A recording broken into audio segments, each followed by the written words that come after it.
The battlefield was silent, the roar of tanks now a distant memory. On the symbols of war and power, the tanks of World War II lay abandoned across Europe, forgotten relics in the aftermath of victory. As nations turned their focus to rebuilding, these war machines, on the essential to military might, became too costly and obsolete for a world moving away from conflict. Overwhelming surpluses were abandoned, sold for scrap, or melted down for new industrial purposes.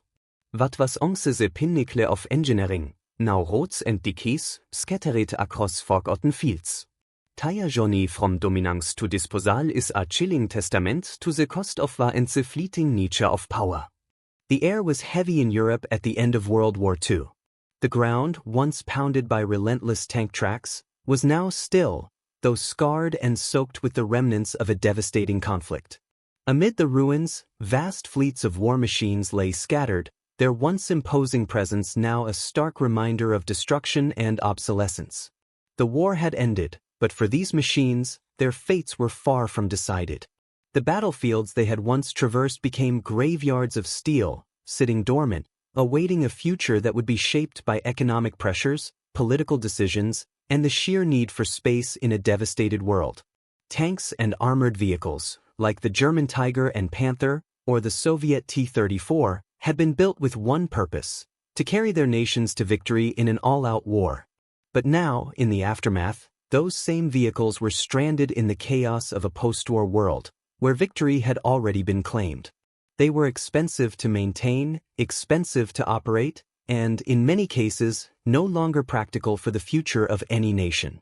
The military focus shifted from the brute force of tanks to more nimble, strategic warfare, leaving these metal giants increasingly irrelevant in a changing world. In the immediate aftermath of the war, the numbers were staggering. Tens of thousands of tanks, trucks, and armored vehicles were left behind on the battlefields, across Europe and Asia. The exact count is difficult to pin down, but estimates suggest that the Allied forces alone captured over 100,000 pieces of German military equipment, many of them tanks. Meanwhile, the Soviet Union, fresh from its victory on the Eastern Front, had amassed a staggering collection of captured vehicles, not to mention the equipment it had stockpiled for its own war effort. The fate of these machines was now tied to the economic realities of a world in ruins. In Germany, the disbandment of the Wehrmacht and the collapse of the Nazi regime left much of its military equipment scattered across the country. With the country in economic collapse, the focus was on rebuilding and restoring civil society, not maintaining the legacy of a war that had left the country in ruins. The German government, under Allied control, found itself grappling with the question of what to do with the massive surplus of military vehicles. Many of them were left to rot in open fields, abandoned on roadsides, or, in some cases, dumped into rivers. Some were sold off to foreign powers, but even these sales did little to stem the tide of military hardware that quickly became a symbol of a defeated past. The Soviet Union, too, faced a dilemma. It had made extensive use of captured German vehicles during the war, including the Tiger and Panther tanks, but their maintenance was costly and their technology outdated. The Soviet model of armored warfare was already shifting. The iconic T-34, while proven effective, was beginning to show its limitations. With the heavy toll of the war still fresh, the Soviet government was more concerned with rebuilding its infrastructure and securing its position on the global stage than with keeping massive fleets of outdated war machines.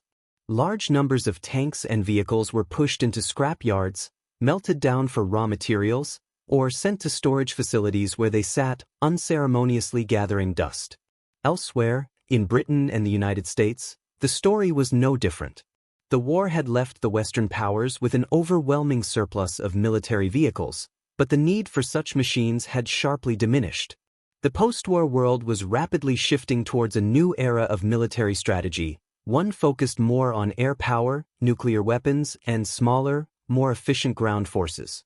The tanks that had once been the backbone of battlefield strategy were no longer seen as vital in this new world order. In the United Kingdom, thousands of vehicles were simply abandoned or sold for scrap. The British Army had developed the Churchill tank, a heavy machine designed to take on fortified positions, but it quickly became clear that such vehicles were no longer a priority. By the time the war ended, the British Ministry of Defence was already shifting its focus to a new generation of vehicles, ones that were lighter, more versatile, and more adaptable to the changing nature of warfare. The same fate befell the United States, where massive amounts of military hardware, including the iconic Sherman tank, were either sold, scrapped, or repurposed for civilian use. The story of what happened to these war machines is one of mass disposal, driven not by the realities of the battlefield, but by the economic constraints and shifting priorities of a world moving away from the devastation of war. In many places, these machines were disassembled, sold for parts, or simply left to rust in open fields. Entire collections of tanks sat abandoned in forests, forgotten by the very armies that once had depended on them. What was once a symbol of power and might became a burden to be discarded, a casualty of a changing world that no longer had a place for them. In some cases, tanks and vehicles were repurposed for civilian use. The Soviet Union, for instance, found a way to turn some of its surplus vehicles into construction equipment, repurposing them for road building and other infrastructure projects. In Germany, the tanks and armored vehicles were often sold off in parts, with some finding new life in mining or industrial applications. But such repurposing was the exception rather than the rule. The majority of these machines, especially the heavier, more specialized tanks, were simply not suited for civilian use. The economic reality was that the cost of maintaining a vast fleet of tanks and armored vehicles was simply too high. Even for countries with the resources to do so, the political and economic pressure was immense. The priority had shifted to rebuilding civilian industries and restoring infrastructure. The war had drained the national coffers, and the looming specter of the Cold War required resources to be directed toward more immediate concerns, such as rebuilding economies and establishing defense systems against a new set of global threats. The vast number of these war machines, left to rot on the battlefields or in depots, became a silent testament to the futility of war, a reminder that, after the dust had settled, much of the machinery of war was cast aside as quickly as it had been used. For many of these machines, there would be no grand second life. The world had moved on, and with it, the value of the war machines that had once dominated the fields of battle. The disposal of tanks and vehicles continued throughout the late 1940s and into the 1950s. As the years passed, fewer and fewer of these machines remained in any usable form. Some, like the German Tiger tanks, became coveted artifacts, preserved by collectors or displayed in museums, but these were exceptions. The majority were either destroyed or left to decay, their parts scavenged for scrap, their hulking frames abandoned in fields, or buried beneath layers of dirt and time. Their once glorious designs, once the pinnacle of military engineering, had become obsolete relics of a bygone era. Yet, despite this widespread abandonment and destruction, some remnants of these war machines still remain in places where the land remembers the conflict. Ghosts of a brutal past, they lie half-buried, rusting away beneath the earth, as though they too are victims of a war that no longer serves any purpose. And in these scattered fragments, a stark truth begins to emerge. The true cost of war is not only counted in the loss of life, but in the machines, the tools, and the forgotten remnants that it leaves behind. The continued fate of the post-war tanks and vehicles unfolded slowly, their ultimate disposal dictated not only by the fading relevance of the technologies themselves but by the changing economic landscapes in the wake of global conflict. As the 1950s drew on, the world found itself locked in the tension of the Cold War, with each nation concerned more with future threats than with the remnants of past wars. Yet, even as the focus shifted to new military technologies, the world's vast stockpile of obsolete tanks and armored vehicles remained an unavoidable issue. In the Soviet Union, the immense collection of captured and surplus German vehicles had created its own dilemma. The priority, as always, was the rapid advancement of Soviet military strength, which meant that older models, no matter how iconic, had no place in a modernized army. The Soviet state's solution, however, was not to completely abandon these vehicles but to stockpile them in vast warehouses or military depots across the country, where they sat for years. In some cases, these tanks, trucks, and armored vehicles were ultimately converted into scrap metal. In others, they were left in open-air depots, gathering rust in fields where they were too expensive to maintain and too cumbersome to repurpose. By the early 1960s, many of these abandoned tanks were sold off for scrap. The financial strain of the Cold War meant that even nations with considerable resources like the Soviet Union had to make hard decisions. Large collections of tanks, sometimes numbering in the thousands, were simply dismantled to provide the steel needed for civilian industrial projects. It was an example of military waste on an industrial scale, with no regard for the military history or the technical achievements of these machines. The T-34, the iconic Soviet tank of World War II, was among those discarded. Once celebrated for its role in the defeat of Nazi Germany, the T-34 was gradually phased out in favor of more advanced designs. Its fate mirrored that of so many of its contemporaries, as the needs of modern warfare rendered them obsolete. Similarly, in Western Europe and the United States, tanks were either scrapped or sold off to foreign governments at rock-bottom prices. The Sherman tank, a staple of American forces during the war, had no place in the post-war American military. In the early post-war years, vast numbers of Shermans were left to rot in junkyards or, in some cases, used as target practice on military ranges. The decision to retire these machines was not a reflection of their performance in battle, but of the reality of the Cold War, which demanded faster, more versatile tanks capable of dealing with new threats. The Sherman, for all its historical significance, had simply been outclassed. The American military took another route by exporting surplus vehicles to Allied nations, particularly in the years following the end of World War II. Countries like Israel and Egypt found themselves in need of tanks and other military vehicles to strengthen their own defense capabilities. The United States, eager to maintain strategic alliances, sold vast amounts of surplus equipment to these countries. However, these transactions were not enough to offset the sheer scale of the vehicles now deemed surplus in the U.S. stockpiles. It was a temporary solution, for while some of these tanks were used for years after the war, many were eventually relegated to scrap heaps, where their final destinations mirrored those of their counterparts in Europe and Asia. The scrapping process itself was no small task.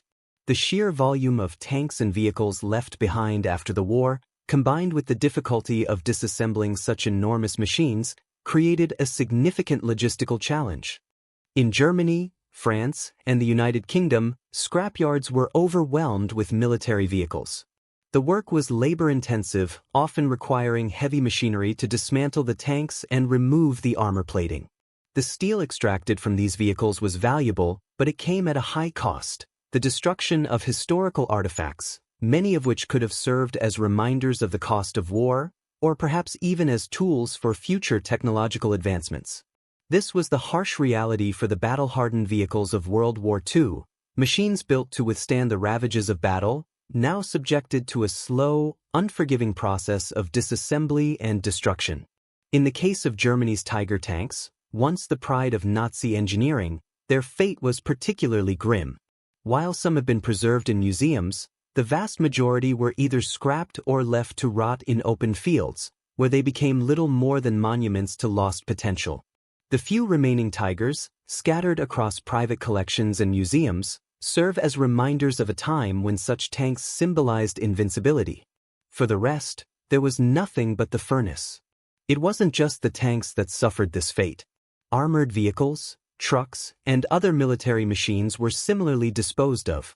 In France, for example, many of the German vehicles captured during the war were used for post-war reconstruction, converted into civilian vehicles, or broken down for parts. Some were sold to private collectors who sought to preserve these machines as historical artifacts, but the vast majority ended up being melted down for scrap. It was a bittersweet end to the war machines that had once dominated the fields of battle, with their fates sealed by the economic realities of the post-war world. However, some vehicles found new life in unexpected places. A few tanks and armored vehicles were retained by museums or military institutions as historical pieces, preserving their legacy for future generations. These machines, now exhibited in museums across the world, tell the story of the brutal conflict in which they played a part. They stand as a reminder of the sacrifices made during the war and of the long road to peace that followed. But these preserved relics are few and far between. For the most part, the battle-scarred machines were lost to history, melted down and repurposed for new industrial needs.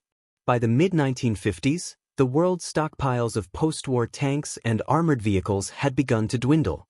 What had once seemed like an insurmountable surplus was gradually whittled away, either through scrapping, repurposing, or the passage of time.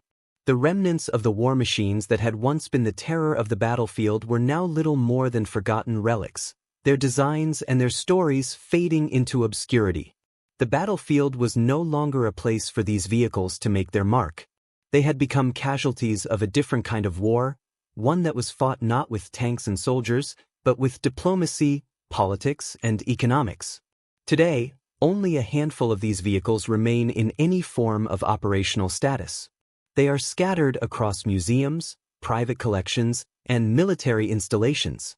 Some are maintained for public exhibitions, while others are kept for their historical value. But the overwhelming majority of World War II's tanks and armored vehicles have disappeared, erased from history not through battle, but through the slow, inevitable processes of decay, repurposing, and economic necessity. Their absence from the battlefield and from history's active memory is as much a part of the post-war story as their involvement in the conflict. These vehicles were, after all, built to wage war, but, in the end, they were simply abandoned by the very forces that had once relied on them. The true cost of their existence lies not just in their construction or their use, but in their disappearance. Their stories were never fully told, their value never fully realized. They are, in a sense, the forgotten casualties of a war that ended long ago, their fates sealed by the demands of a world that was determined to move forward, leaving the heavy metal ghosts of the past behind.